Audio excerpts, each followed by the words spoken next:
Top of the day to you, marvelous watcher. Are you joining from a remote island, a mountain village, or just the comfort of your bed? Share your spot in the comments and spread the magic. This channel runs on your good vibes and shares. Let's jump in. 5 years ago, everything changed. What started as a chance encounter led me to establish a modest settlement we would later call Circumstances. It wasn't recognized by any government body, no corporate filings, no mapped boundaries, yet somehow life rooted itself there. Today, nearly 350 people call it home. Back then, I thought I was simply lucky. I had just finished unloading a trailer in Texas, a shipment of branded medical bandages bound for sterilization before hitting store shelves. Once I got confirmation that the delivery cleared inspection, I radioed dispatch. To my surprise, they handed me another assignment, one that would send me home 2 days earlier than planned. Because I carried certification for hauling hazardous materials, I was one of the few drivers qualified for the job. The pickup was only 30 minutes away. I topped off my fuel, secured the load, and got back on the highway. The drop-off point was barely an hour from home, and when I checked in, I realized two things. I was not only ahead of schedule, but I was also earning twice my usual pay. Instead of following the prescribed highway route, I cut across back roads. The detour trimmed hours off the drive. In less than 2, I'd be home, nearly 6 hours ahead of plan. At a lonely rural junction, a battered hand-painted sign caught my eye. For sale before county takes it. An arrow pointed off to the right. Curiosity got the better of me. I followed. 2 more makeshift signs guided me down a gravel road to a weathered farmhouse. An elderly couple, late 70s, maybe older, met me in the yard. Their story spilled out fast, crushing property taxes, fixed income, and a deep love for land they couldn't afford to keep. Though they'd leased the fields to neighboring farmers, the debt was forcing them to sell. I called my father. Through our family trust, we purchased the farm at fair market value and allowed the couple to stay in the house indefinitely at a token rent. Their gratitude was overwhelming. They promised that if I ever needed anything, they would repay the favor. Soon after, my father carved off 10 acres at the crossroads, prime ground for a general store and gas station, since the nearest real town sat nearly an hour away. I suggested he try buying up the other corners too. To my astonishment, he pulled it off. 10 acres on each side. When we drilled for water, we struck an underground river capable of sustaining 50 people. That water would later become the lifeblood of everything we built. By the time those arrangements were set, dispatch called with another haul. I accepted and still made it home at my usual hour. 6 months slipped by. One Wednesday at dawn, I rolled into the yard 12 hours ahead of schedule. After parking my rig and dropping the keys at dispatch, I headed straight for my pride and joy, my restored Ford pickup. I knew it wouldn't be long before state and federal regulators flagged my logs. 16 days on the road with barely any rest breaks always raised red flags. But at that moment, I didn't care. All I wanted was to get home. The upside? My relief driver scored 2 extra days off, and my truck was already booked for its 9 a.m. inspection. Melissa, my wife, had taken the kids out earlier that morning. She expected me home for dinner, unaware I'd arrive nearly 10 hours early. That Ford had been my project for months. The engine had died years back, so I stripped it down to bare frame and body. The interior held up fine, but the exterior needed a complete resurrection. Before my last 2-week run, I left it at a paint shop for a full overhaul. When I saw it again, I barely recognized it. The faded red was now a deep, glossy black. Chrome bumpers replaced the old steel. The classic Ford lettering on the tailgate had been hand-painted in white, faithful to the original factory style. It finally deserved collector plates. Jameson's Auto had rebuilt the engine and left the keys at dispatch, knowing I'd pick it up on return. I couldn't wait to surprise Melissa. She didn't start work until 9, which gave me plenty of time to catch her before she left. The early sunlight bathed familiar streets in warm gold as I drove home. 16 days away from my wife and daughters had felt like forever. But as I turned onto our block, one detail froze me in place. A car in my driveway, one that had no reason to be there. I knew the car instantly. It belonged to the youngest son of my company's owner. We'd shared the same truck on alternating runs, living parallel lives on the road, two very different men bound by circumstance. And standing there in front of my house, I understood immediately. Something was terribly wrong. He had always been the family misfit, the one nobody could quite figure out. Among truckers, his reputation was almost infamous, built on his cocky demeanor and his constant need to be heard. I eased my rig onto the shoulder, keeping my gaze locked on him. What was he doing in front of my house? And where was my wife's car? The answer hit me like a punch to the chest. Out the front door walked Melissa, my wife, hand in hand with Jacob Rivers, the so-called black sheep, with our two daughters trailing close behind them. Jacob carried a familiar duffel, the kind every trucker owned, stuffed with life's bare necessities for weeks on the road. I would later learn the excuse. The girls had missed the school bus, and Jacob was helping Melissa handle it. But at that moment, none of that mattered. I lifted my phone and hit record. Through the lens, I caught Melissa and Jacob slowing their steps behind the kids. Their arms met in a quiet embrace, warm, practiced, far too intimate to be new. This wasn't some impulsive mistake, this had history. Neither of them cared who might be watching. They moved like a ready-made family, comfortable in their deception, unafraid of being seen. As they pulled away in the car, neither spared me a glance. Melissa didn't recognize my restored rig, and after weeks on the road, she probably never expected me to be there at all. I watched them vanish around the corner in my rearview mirror before steering into the driveway of our three-bedroom home, bracing myself for what I might uncover inside. The kids' bedrooms were exactly as they'd always been. So was ours. Melissa's clothes hung neatly in the closet beside mine. The bed was made, a small detail that struck me as odd, given the morning chaos of a missed bus. Nothing obvious screamed betrayal, but if they'd spent the night together, there had to be proof. A clue. Something. And if there wasn't, why had Jacob been here at all? I searched every inch of the house, the living room, the kitchen, the basement. Everything seemed perfectly ordinary, dirty dishes waiting in the dishwasher, toys scattered just as I remembered. Then I noticed it. A faint strip of light leaking from beneath the door leading to the third floor. I froze. That floor had been sealed off years ago. We'd hung thick curtains and used it for storage, an unfinished attic neither of us ever touched. The only explanation I could muster was that Melissa had gone up there and forgotten the light. But my gut screamed otherwise. I climbed the stairs and pushed the door open. What I saw knocked the wind out of me. The unfinished attic was anything but. Sunlight streamed through uncovered curtains, curtains that had always been drawn when I lived here. Back when we'd discussed remodeling, Melissa and I could never agree on what to do with the space, so it remained untouched. Now I knew why. The attic had been transformed into a secret living space. A sprawling bedroom, larger than the one downstairs, stood fully furnished. Walk-in closets framed a master bathroom. A sitting area with its own television and DVD player completed the picture. On the coffee table lay a stack of movies Melissa would never allow in our home, let alone watch herself.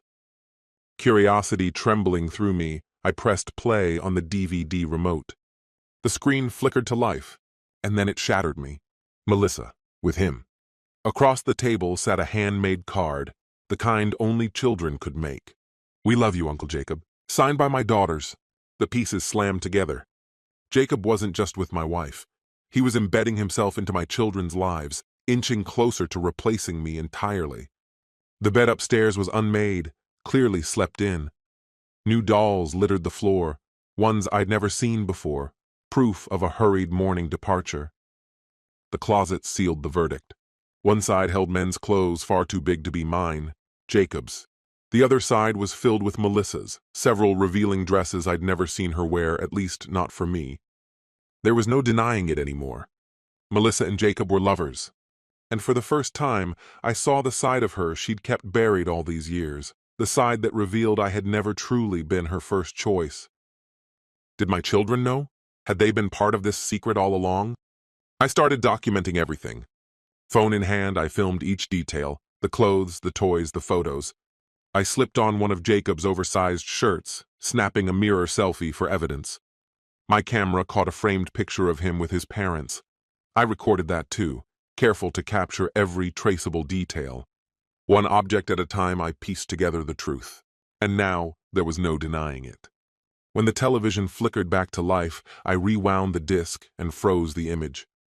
A man's face stared out from the screen, perfectly still, impossible to mistake. It was Jacob Rivers, my boss's son. This was the second recording I'd managed to secure, and with it, I knew I had all the proof I would ever need. I went down to the basement, hauled out our 3-piece luggage set, and started loading my clothes.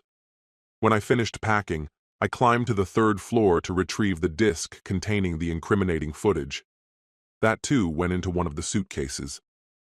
I carried everything to the front door and left it there. I'd come back for the bags later. For now, there were more urgent things to deal with. The first call I made was to my father. I asked him how soon the new store would be ready to open. He told me construction had already started, a 2-story building with a 2-bedroom apartment upstairs. He was in the process of hiring a regional manager, and since the chain we partnered with had agreed to franchise us, progress was moving faster than expected. 6 more weeks and the building would be finished. Another month to get it running. That timeline worked for me. I would live in the apartment myself and manage the store directly. But before anything else, I asked him to find me a skilled civil and divorce lawyer. I promised I'd explain everything soon. The next call was to the farmer who had sold us the old property. I asked if he might rent me a room until the store's construction was complete. He agreed without hesitation, but when I tried to offer payment, he refused outright, insisting he and his wife already owed my family far too much. I told him I'd be there the next morning. By 10 o'clock, I was sitting across from my employer in his office at the transport center. "I'm resigning," I told him, "effective immediately." His expression hardened with confusion. "Why?" he asked. I hated having to answer. I set the videotape on his desk first, letting it play to show the entire room. Then I slid over the still photos I'd taken afterward. The last image stopped him cold, a framed portrait of himself, his wife, and their son. "Henry, where did this come from?" Jacob asked quietly. "It was in the unfinished 3rd floor of my house," I explained. Color drained from his face until he looked almost snow white. Then I played the next clip, his son Jacob with a woman. Jacob, a devout Christian, stared at the screen, horror etched into every line of his face. "My God," he whispered, "that's disgusting." "The woman is Melissa," I said. "My wife. That's why I'm leaving." The footage had been taken secretly in that upstairs room, clearly with help from someone else. "I don't know what else to do," I admitted. "Because of what your son and my wife have done, I have no choice but to quit. If I want any chance at custody of my daughters, I can't stay in this job." Without hesitation, Jacob summoned the accountant. He ordered my final paycheck and added a $10,000 bonus, his own way of compensating me for what his son had done. "Say nothing to anyone," he instructed quietly. "Come back to me when you've settled everything." Then, with an expression torn between grief and fury, he asked, "Are the children yours or his?" "They take after Melissa," I said, shaking my head. "I believe they're mine. I don't think the affair's been going on long enough for them to be his." "We've heard rumors for a while," Jacob said gravely. "The only way to know for sure is a DNA test." "You should demand that from your son," I said flatly. "And please, don't say a word to anyone else. I want Melissa to learn tonight that I already know." "Henry," Jacob said quietly, "you need to understand something. I don't excuse what my son has done. When he comes back in 2 weeks, he's finished here. We've long suspected he was involved with a married woman, sneaking around behind her husband's back, but we never knew it was you. I'm ashamed of him. I didn't even realize he was living in your home." He paused, looking stricken. "With both of you working," he continued, "I can see how it could go unnoticed for so long. In time, I would learn Jacob kept his word. He not only fired Jacob, but disinherited him entirely, furious that his son had disgraced the family name by destroying another man's marriage, a man he trusted deeply. After cashing the check, I drained our joint bank accounts and settled the final bill at Jameson's Auto. From there, I drove straight to my daughter's elementary school. I spoke with the school counselor first. After a long discussion, she called the girls out of class so I could talk to them. As she began to step away, I stopped her. "It's probably best if you stay," I said. "I don't want anyone claiming I tried to influence my kids." She hesitated, skeptical. "Are you sure?" "Yes," I replied firmly, "because my wife, Melissa, works as a state social worker." Her face flickered with shock. And at that moment, I learned something else. For 3 years, their so-called Uncle Jacob had been quietly renting the upstairs apartment.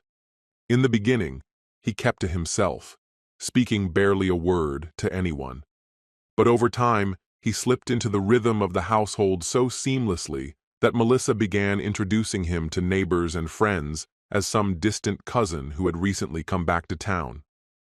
No one had ever caught them together outright, but the way Mom appeared with him every morning, already downstairs, side by side, made it obvious enough.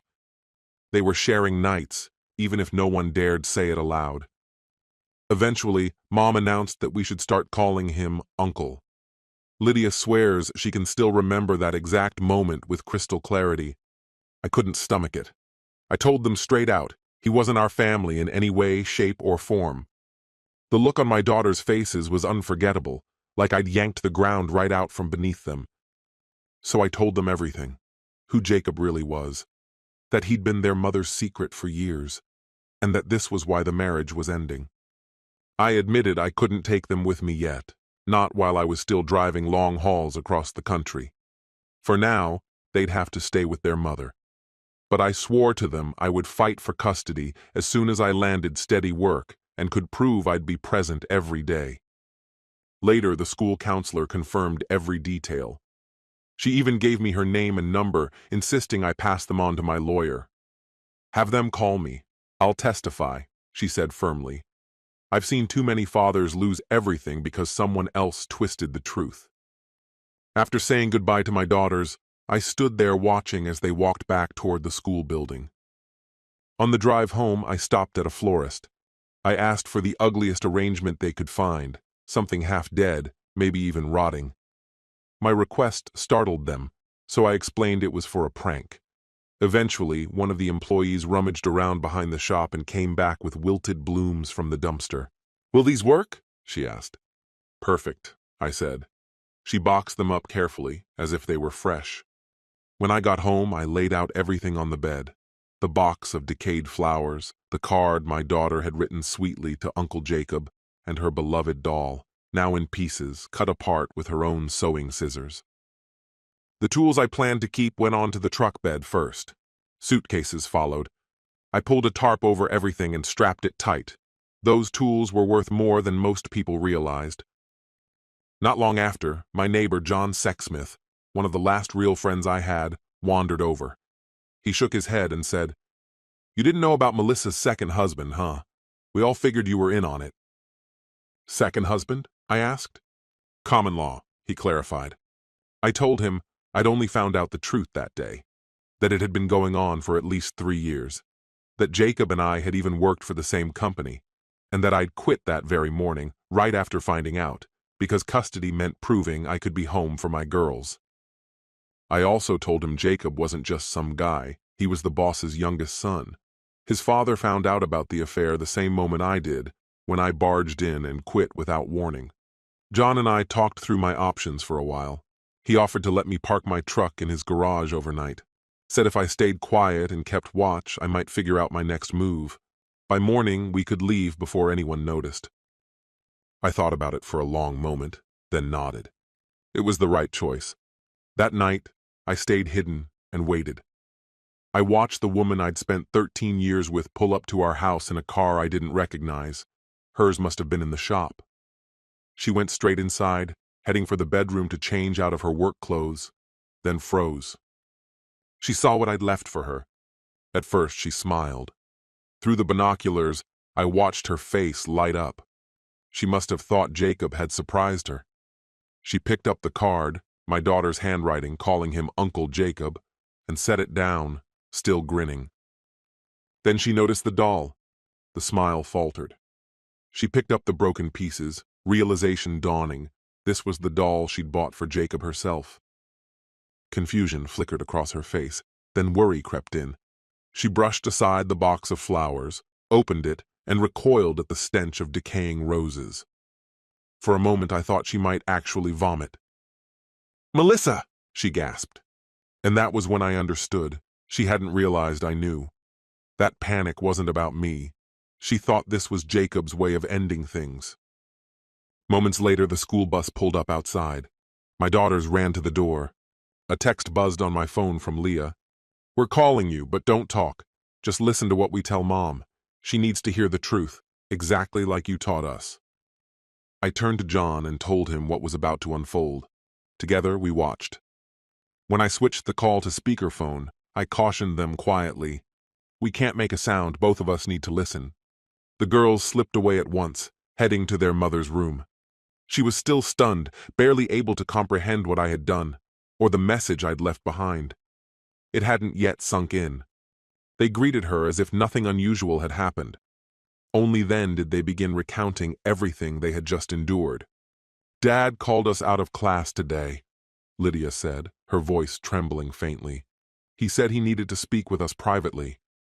From the way her eyes locked on her mother, it was clear she had her full attention now. "They brought us into the counselor's office," Lydia went on. "We didn't understand why he was there. You told us he wouldn't be home until 6, remember? That's when he asked Miss Connor to stay with us," Leah added softly.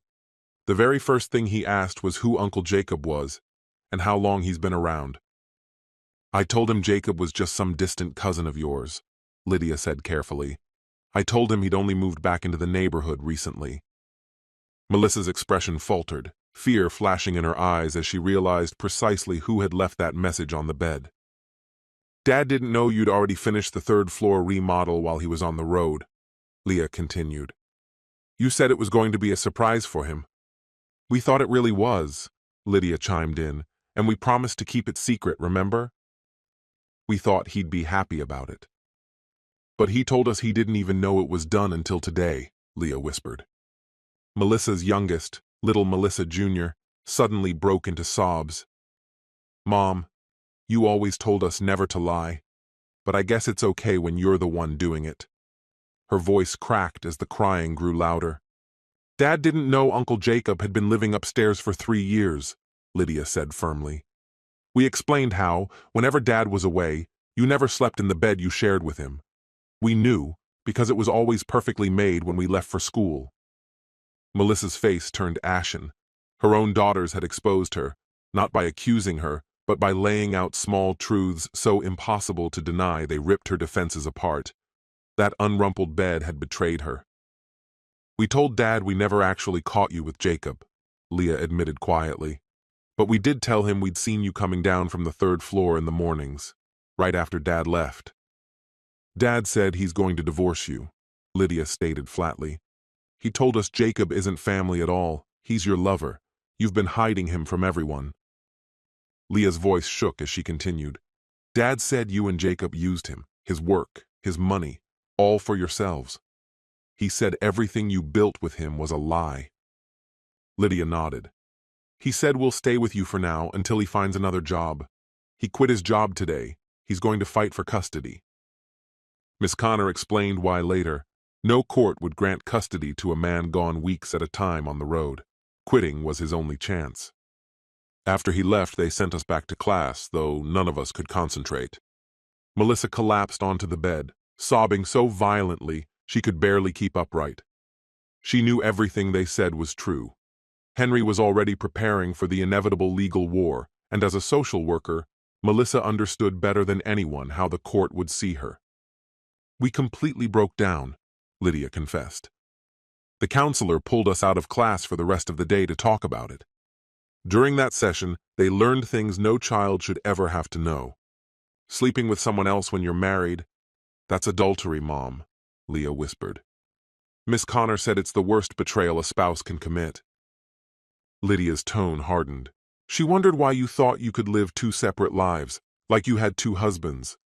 Melissa muttered under her breath, bitter and defensive. I don't have two husbands. I have Henry, and someone I live with. In her mind, she twisted it, tried to make it sound less damning. But deep down, she knew Henry would never see it that way. His pride left him no choice. He would file for divorce. To him, she was nothing but a cruel deception, a man who gave everything only to be used. Lydia spoke again. Leah and I talked about it. We think you must hate Dad, and probably us too. That's the only way you could do this, and keep doing it. Miss Connor said nobody who really loved Dad could ever treat him like this, Lydia added sharply. Melissa's sobs turned ragged.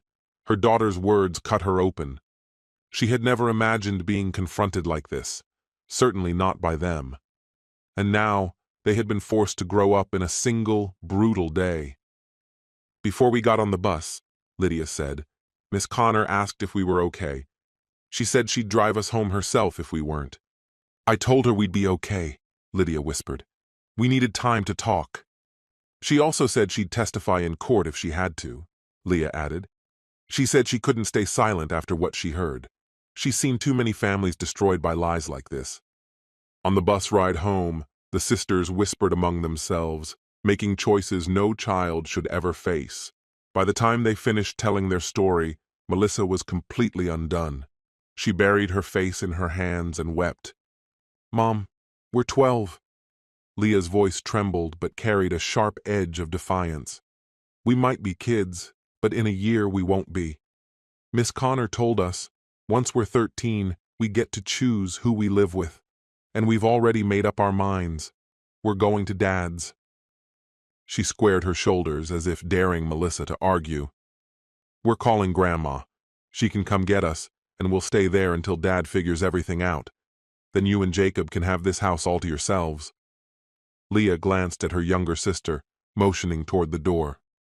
Come on, let's call Grandma and pack our bags. As Lydia turned to leave, she stopped at the doorway, her expression glacial and cutting. One more thing, Mom. Are you pushing us to get close to Uncle Jacob because you're hoping we'll be okay with you marrying him behind Dad's back? Because that's exactly what it feels like. The words struck like a blade. Melissa froze, her face collapsing under the weight of their accusation. Tears broke loose as her daughters walked away without waiting for an answer. They didn't need one. Her silence said it all. Those girls had inherited their father's gift, the ability to strip away pretense and see straight through to the truth. Their logic was ruthless, undeniable. At that moment, I sent Melissa a text. What you found on the bed? That was me. Tell your so-called husband I'll be seeing him in court. Joint custody, you and the kids. Through the binoculars, I watched realization hit her like a tidal wave. She understood what was coming, the exposure, the lies unraveled, the facade shattered. When this reached the courtroom, she wouldn't just lose custody, she'd lose everything. There was no way back from this, no redemption, no happy ending waiting in the wings. When Henry filed the suit, and he would, Jacob's name would be dragged through the mud, right along with hers. The damage would be irreversible. John and I waited, counting the seconds. Less than 5 minutes passed before her parents' car screeched into the driveway. The shouting began the instant they stepped out. John eased the front door open, listening. The voices weren't raised, they were practically screaming. Her mother's outrage came first, scolding Melissa fiercely as she pulled the girls toward safety, shielding them as if fleeing a burning house. Then her father spoke, his voice low, trembling with controlled fury. So, you threw Henry away for Jacob. Fine. But don't pretend this was about love.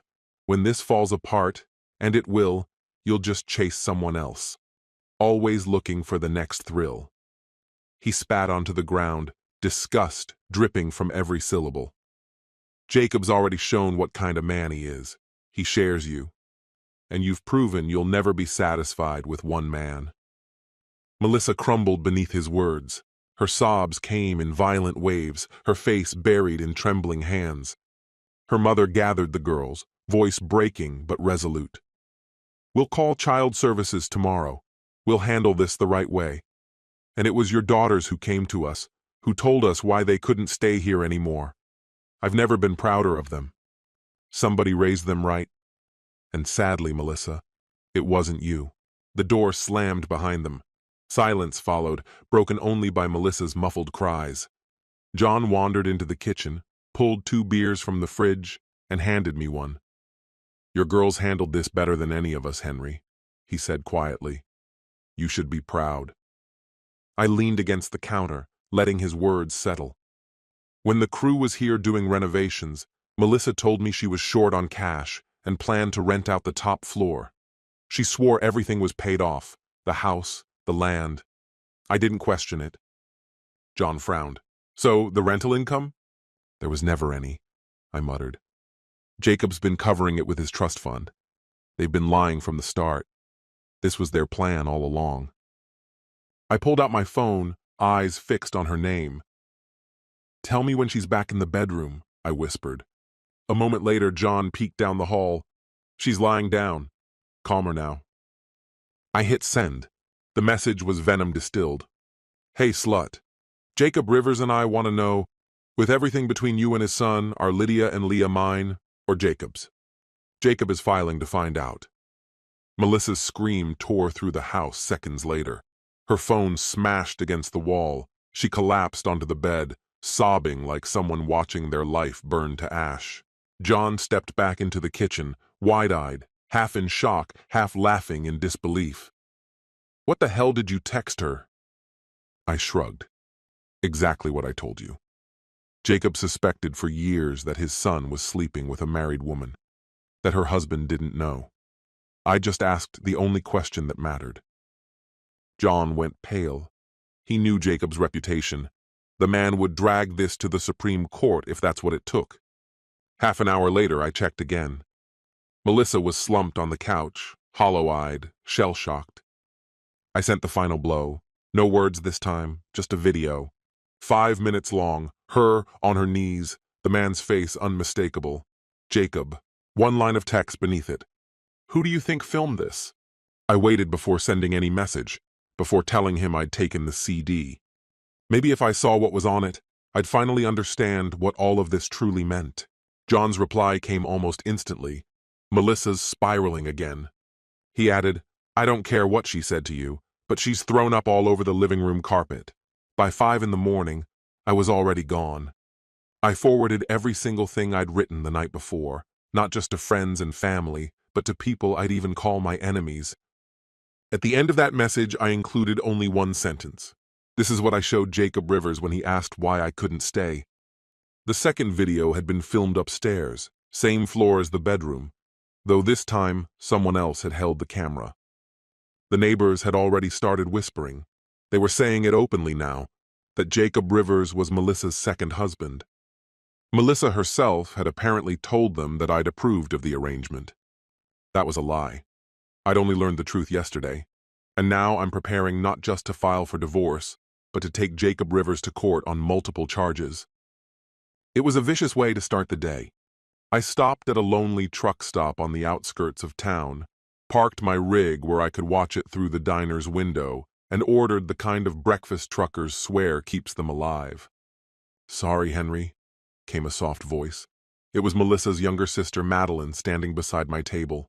"Nobody deserves what you've been through. Mind if I sit?" I motioned to the seat across from me.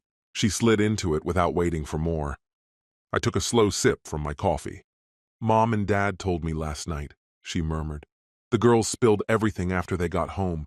We were shocked." She hesitated, then added quietly, "If you change your number, could you let us know? We don't want to risk giving it to Melissa by mistake." "I'm keeping the same one," I said. I was already planning to quit after a couple months.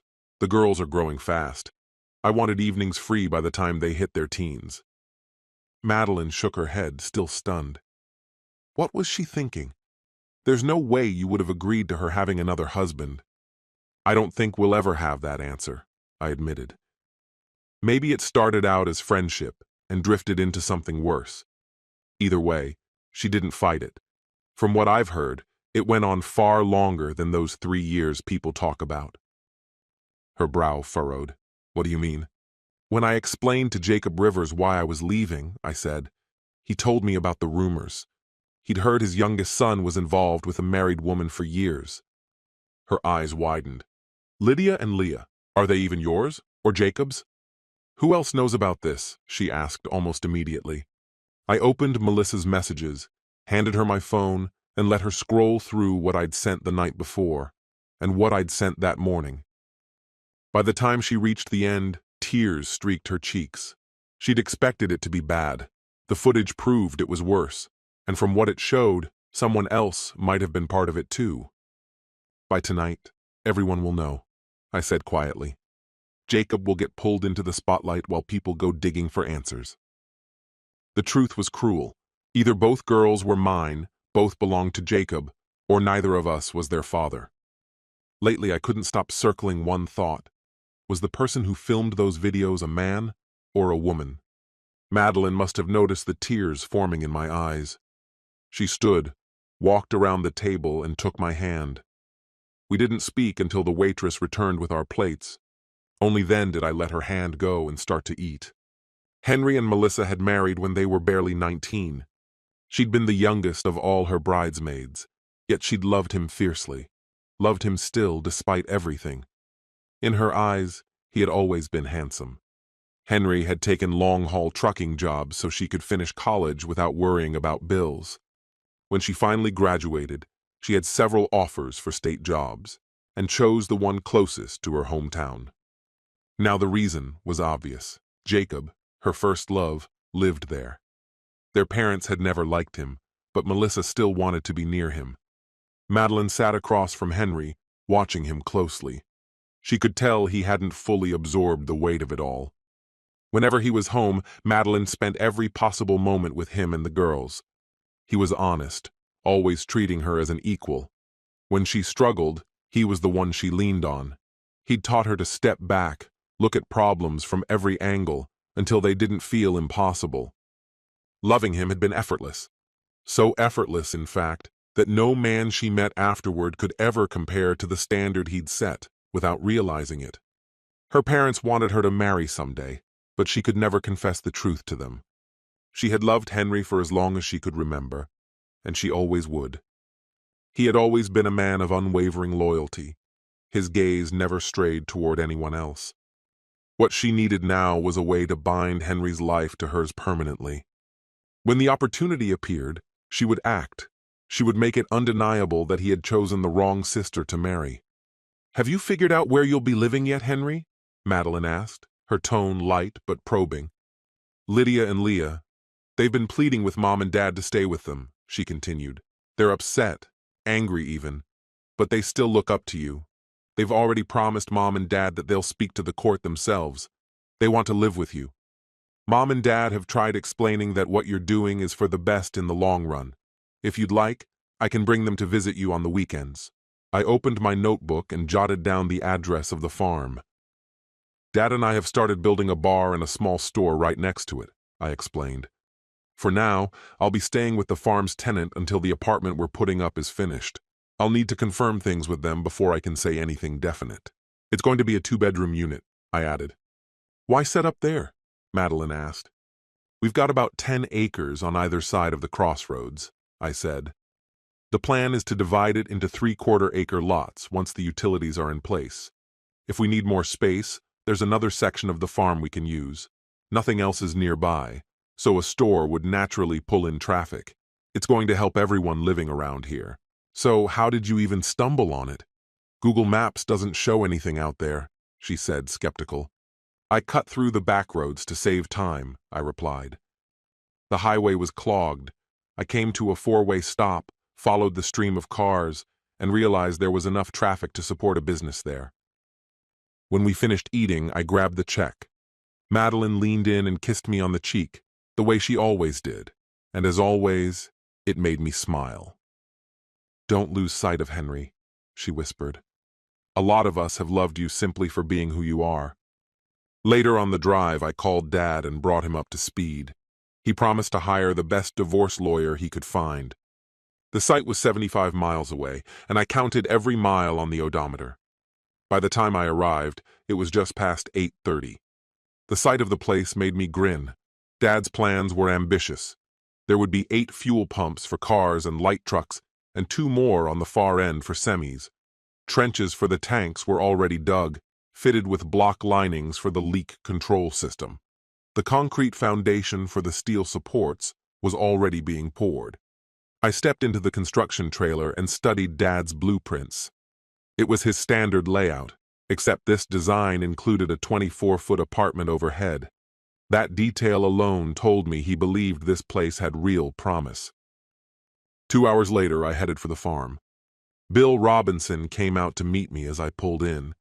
He immediately complimented my old Ford truck, the kind built back when solid steel and weight mattered more than speed. His wife, who everyone simply called Mrs., was about to serve lunch and insisted I stay. She prepared a proper farm meal, hearty and filling, and seemed delighted by how much I ate. When we finished, I helped clean up. She packed leftovers into containers while I washed the dishes. Somewhere in the middle of it all, she noticed I no longer wore my wedding ring. By the time we dried the last plate, a fresh pot of coffee was already brewing. For the next 2 hours, I explained everything that had happened over the last couple of days. Bill assured me that the girls and their aunt were welcome any time. "Be good to have young ones running around again," he said, "and someone else to cook for on the grill." I texted Madeline, "Every Friday night until Sunday, you're welcome here." Her reply came fast, "It's a date." Thursday afternoon, I reviewed the disc on my laptop. Not a single face appeared on the entire recording. Using my phone as a hotspot, I forwarded everything to Dad, the files, Ms. Connor's address, her phone number. I asked him to reach out to Jacob Rivers to locate Jacob and have him served immediately. Melissa could be served straight at the city's social services office. I even attached one of the video clips pulled from the disc. Out of sheer spite, I texted Melissa. I watched the whole video, nothing impressive. The others were better. Madeline, being a tax major, had extra time.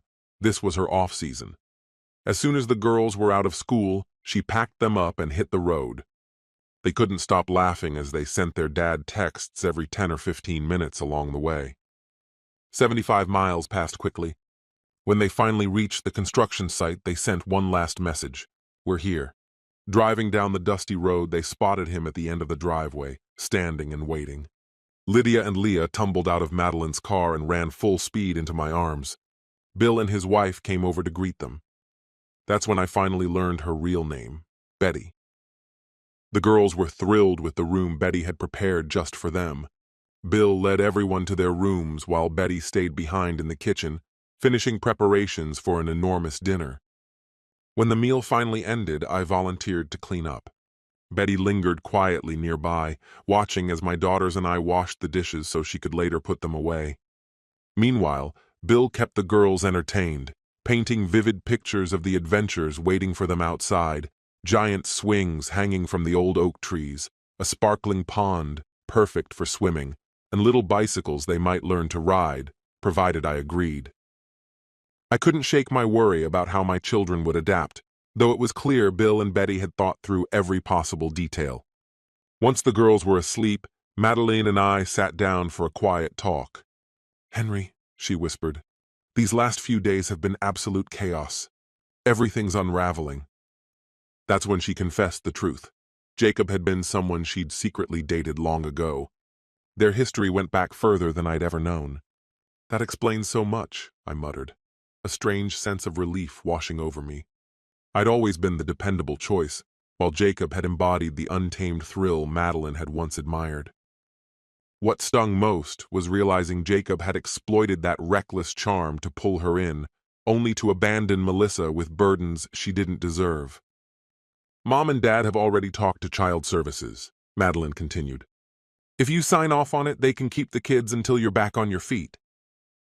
The social workers had even interviewed the children privately and confirmed what I'd feared. Because of Melissa's chaotic life, she couldn't possibly qualify as a foster parent. Madeline caught sight of the tears running down my cheeks. The weight of it all finally crashed over me. I begged her to leave me alone with my thoughts, but she refused and stayed close, refusing to let me face it by myself. Somewhere else in the house, Melissa sat at the kitchen table, replaying the last 2 days over and over. Thursday had been quiet enough, but today was different. Jacob Rivers had shown up at her job carrying court papers. He was demanding a DNA test to determine whether the twins were his. Melissa could hardly recall the specifics of that distant time. Years had passed since the girls were conceived. Henry had warned her this confrontation was inevitable, but she'd dismissed his words as anger. What truly blindsided her was the message Henry had sent to friends and family. Until now, Melissa had never thought of Jacob as her second husband. But her attorney explained the harsh reality. Under common law marriage, they were legally bound. From the moment Jacob moved in, the clock had started ticking. After a year of living together, they were, in the eyes of the law, as good as married. That revelation gave weight to Henry's lawsuit against Jacob. In fact, his chances of winning looked strong. The question wasn't whether Henry would win, but how much the court would grant him. According to the lawyer, Henry had a compelling case. For years he had been wronged, while Jacob contributed almost nothing to the household. If Melissa had collected rent and kept proper records, things might have gone differently. But without evidence, Jacob appeared to the court as a dependent man living off Melissa's support. The worst blow came later that day, when her supervisor called her into the office. On Thursday night, Melissa had met with Mr. and Mrs. Rubenstein, known to everyone as Mr. and Mrs. Claus, about the children's custody. She had briefed them on the previous night's events and consulted with the state for guidance. After meeting with the girls, she had told the grandparents that, with their father's written consent, they could become temporary guardians until the legal issues were resolved. Her supervisor let out a heavy sigh. "Melissa, I can't reassign you right now, but I'll do it the moment there's an opening. I can't fire you, but your credibility is gone. No one trusts your judgment anymore. From now on, you'll be doing office work only. All field cases are being reassigned." The disappointment in his voice cut deeper than any reprimand. Melissa knew the blame rested solely on her shoulders.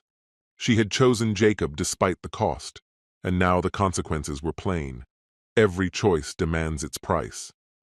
Saturday brought new energy to the house. Lydia and Leah's eyes lit up as they explored, brimming with excitement. It was a joy to watch Bill explain the rules for the little bicycles the girls had been so curious about. For nearly 2 hours, they wobbled, laughed, and learned to balance, pushing themselves forward bit by bit. Eventually, Bill called a halt. "That's enough for today. You'll be sore tomorrow," he joked, noticing their flushed, sweaty faces. "Go cool off in the pond." Betty and Madeline appeared then, smiling as the children bolted toward the water, their laughter ringing through the trees. That evening, 4 of the girls were invited into the kitchen to help prepare part of the meal. Since none of them had ever taken on the task before, I went to see how they were managing. I found them gathered around the table, slicing onions for a couple of the dishes and carefully peeling steaming potatoes that had just been boiled for the salad. Out in the yard, Bill was tending to the grill, coaxing the coals to life as he prepared the steaks he'd pulled from the freezer earlier that day. I offered a hand where I could, though he seemed to have everything under control. Later, when everything was ready, we all sat around the picnic table outside, savoring thick, juicy steaks with creamy potato salad and a side of baked beans. What stayed with me most was the quiet, no phones ringing, no television humming in the background. The twins seemed to be discovering a quieter kind of happiness, something simpler than what they were used to. By the time the sun began to sink, the girls were so tired they headed off to bed without protest. The rest of us lingered at the table, sipping beer and playing cards as the last of the daylight faded into darkness. Sunday afternoon arrived far sooner than I wanted, and suddenly it was time for them to head home. Before leaving, Madeline received a handwritten letter, signed by Billy and Betty both, giving them the approval they needed. Early the next morning, my phone rang. It was Klaus Rubenstein. He thanked me for ensuring the letter reached him so quickly and told me he'd taken it straight to the office himself. There, the supervisor made copies and officially confirmed that Klaus and his wife were now the legal guardians of their granddaughter. That moment opened the door to long, unexpected conversations about his daughter's past with Jacob. Stories I had never heard, truths I hadn't imagined. By Friday morning, Jacob Rivers Jr. was already in Austin, Texas, picking up a shipment of sterilized medical supplies when someone handed him the legal papers. At nearly the same time, the social services office opened, and Melissa received hers as well. Not long after, my phone buzzed with a message from Madeline. She asked me to measure my waist. When I asked why, she replied, "Because we're taking the kids swimming in the pond." I sent back, 34. Later that evening, while I was walking, another message came through, this one from Melissa. "You calm enough to talk yet?" she wrote. I answered, "There's nothing left to say about your parents. Madeline already told me everything, the secret meetings, the choices you made, all of it. I just keep wondering, if he was always the love of your life, why did you marry me?" She never replied. When Madeline finally arrived with the kids, it was impossible to tell who was happier, them or us waiting for them. She looked radiant, her smile infectious, and the girls' excitement lit up the moment they spotted us. The instant they wrapped their arms around me, they whispered a question. I nodded and said yes, as long as everyone agreed. They ran toward Bill and Betty to greet them, and before I had a chance to react, Madeline leaned in and kissed me, sudden, deep, and utterly unexpected. I told her she should hear what the girls wanted to ask, and together we walked toward them, hand in hand. "Can we call you grandparents?" Leah asked in a quiet voice. "And me too?" Lydia added softly. Bill and Betty agreed without hesitation, but what moved us all most were the tears streaming down Betty's face. Only later did we learn the reason. She had never been able to have children of her own. Hearing those words from my daughters was something she thought she would never live to experience. Later, after dinner, I pulled Madeline aside. I confirmed that both Melissa and Jacob Rivers had officially been served, then showed her the last message I'd received from Melissa, along with my reply. "My sister will never be able to explain herself," Madeline said quietly, "because admitting anything would mean facing the truth about her own life." "Forget your sister for a moment," I told her. "When are you going to let someone love you the way you deserve?" "Don't be surprised," she answered, her voice barely above a whisper, a faint smile on her lips. "I already found him. My only problem is convincing him to see it." The next morning, Bill and I were the first ones awake. We shared a quiet cup of coffee on the porch, watching the sun climb over the trees. "Henry," he said after a long pause, "Betty's my second wife. My first was her sister, and she did to me exactly what Melissa did to you." I looked at him carefully. "Why tell me this now?" "Because holding on to bitterness will blind you to what's right in front of you. Madeline's been there for you from the very start. When you're ready, ask yourself why." And in that moment, it finally struck me. Madeline wasn't just a friend. Could she be hoping for something more? "Why are you asking me that?" "Bill, when did you first realize Betty had feelings for you?" I asked him. He gave a short laugh. "She walloped me with a cast-iron skillet." I stared at him in disbelief. "She caught some local girl trying to flirt with me," he explained between chuckles. That was the moment it clicked for me. Bill and Betty had never been able to have children of their own, so over the years they opened their home to foster kids. Our conversation ended when we heard voices drifting from the far side of the yard. The rest of the family was gathering. The twins had been racing around on motorcycles all afternoon, and now it was time to cool off with a swim. We all headed toward the lake. Bill and Betty arranged some lounge chairs so we could watch a playful beach ball game in the water. When the sun started sinking lower, we headed back to the house to wash up before dinner. As soon as we stepped inside, Betty's eyes sparkled with recognition.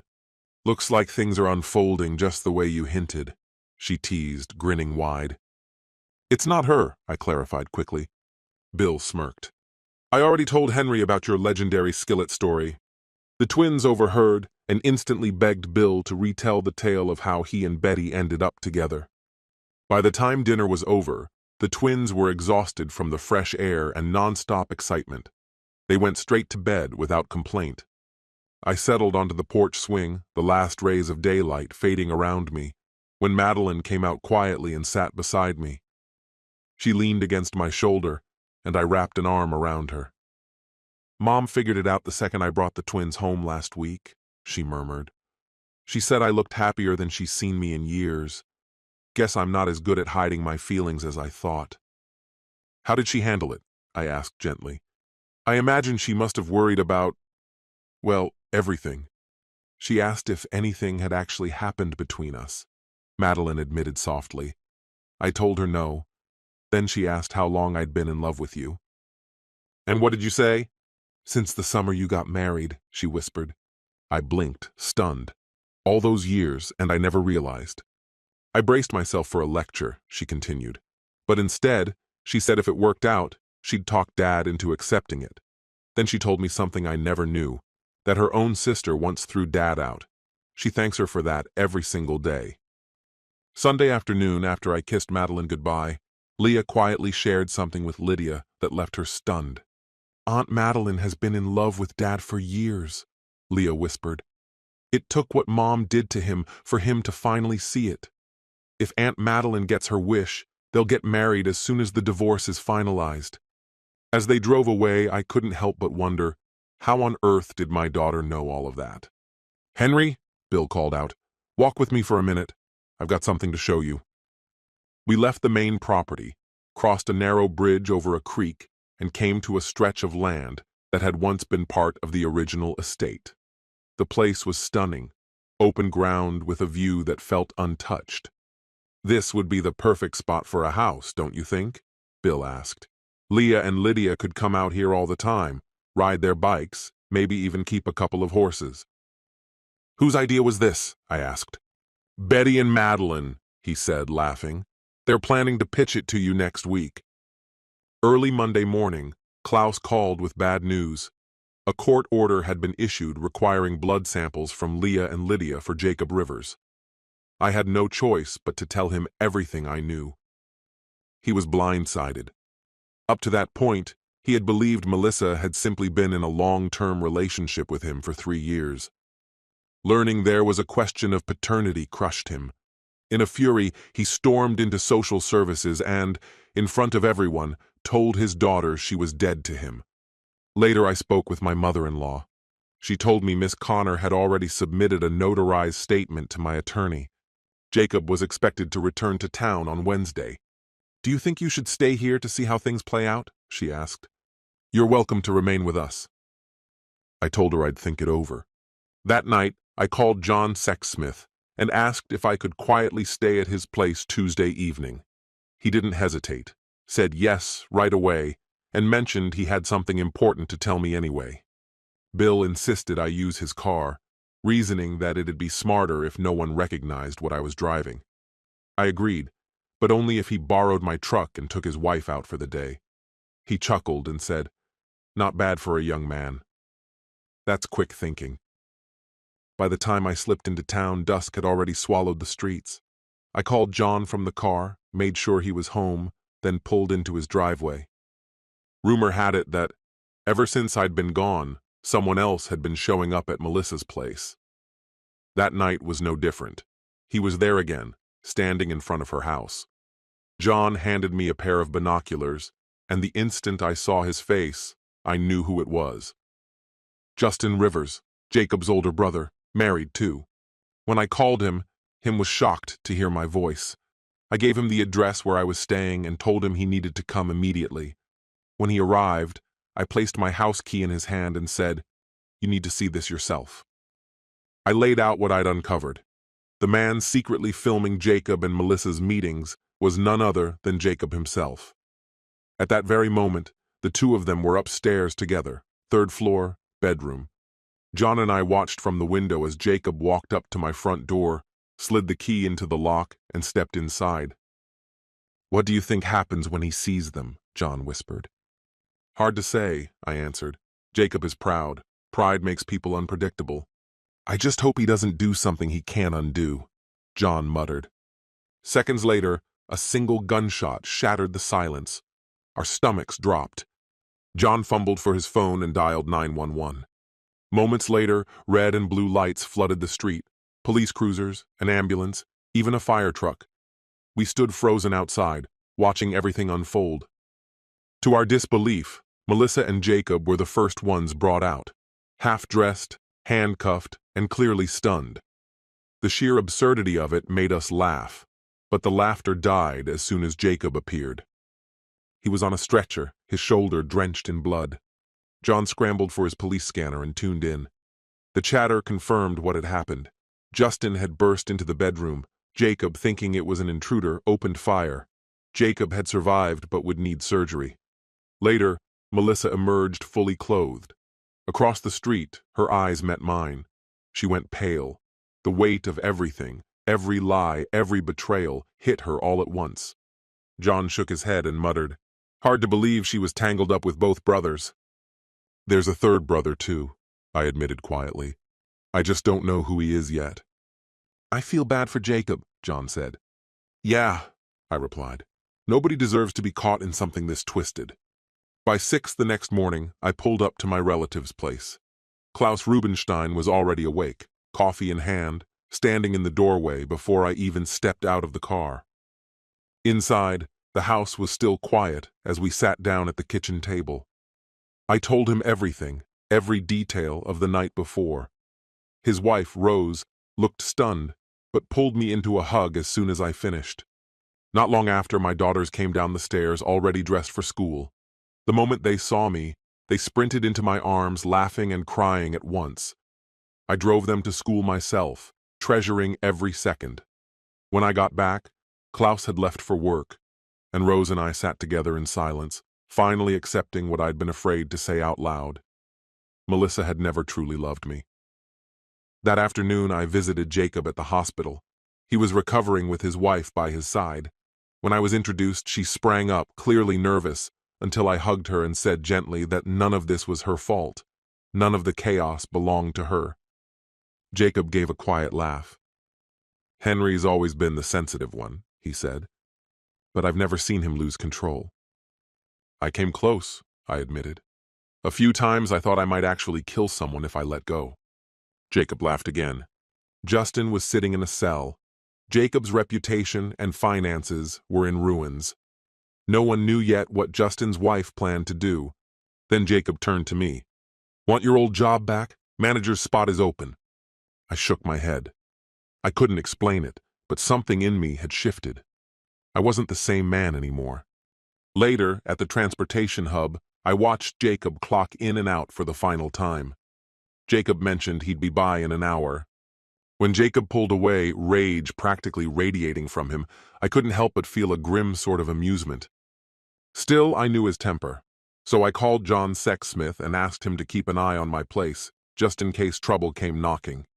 Meanwhile, across town, Madeline was shutting down her office for the night when her secretary walked in. "There's a handsome man waiting," she said with a grin. "He's got a dozen roses and wants to know if you'll have dinner with him." Cautious but curious, Madeline stepped out. The moment her eyes met mine, every doubt I'd been carrying vanished. Tears welled in her eyes. That was all I needed to see. She drove us to her apartment, parked, and we headed to Outback Steakhouse for dinner. Steak, shrimp, and their famous blooming onion. A couple of cocktails later, the tension between us had finally melted away. Just as we finished eating, my phone rang. It was John. Jacob had beaten Melissa home. He was waiting for her inside, and the liquor he'd been drowning in all night had only sharpened his fury. His father lay dying in a hospital bed. His brother sat in a prison cell. He himself had just been fired. To him, everything, every fracture, every loss could be traced back to Melissa. She was the reason everything had unraveled. So when she finally walked through the door, he was there waiting, gun in hand. The crack of gunfire split the silence. Across the street, a panicked neighbor kept redialing the police, unable to stop trembling. Melissa clung to life in those first chaotic moments.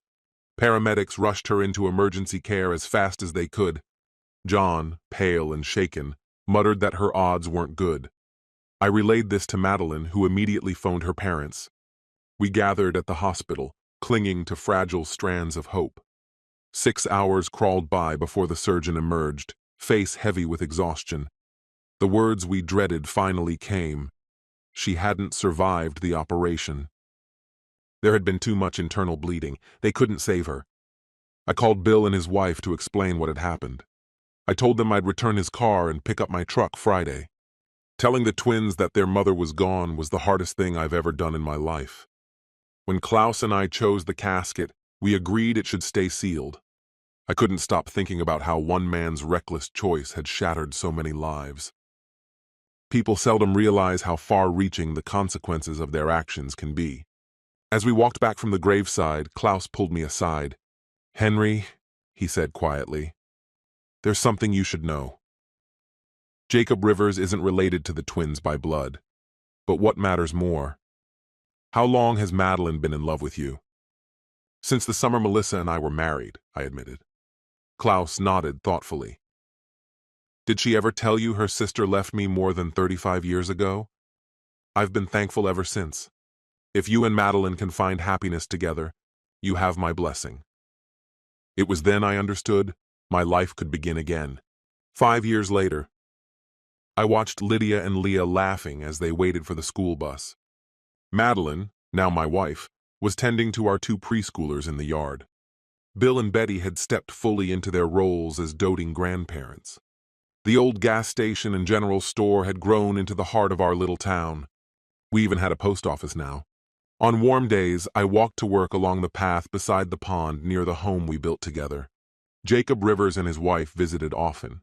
His eldest son's ex-wife had moved nearby with her kids. Jacob received a sentence of 10 to 25 years for involuntary manslaughter.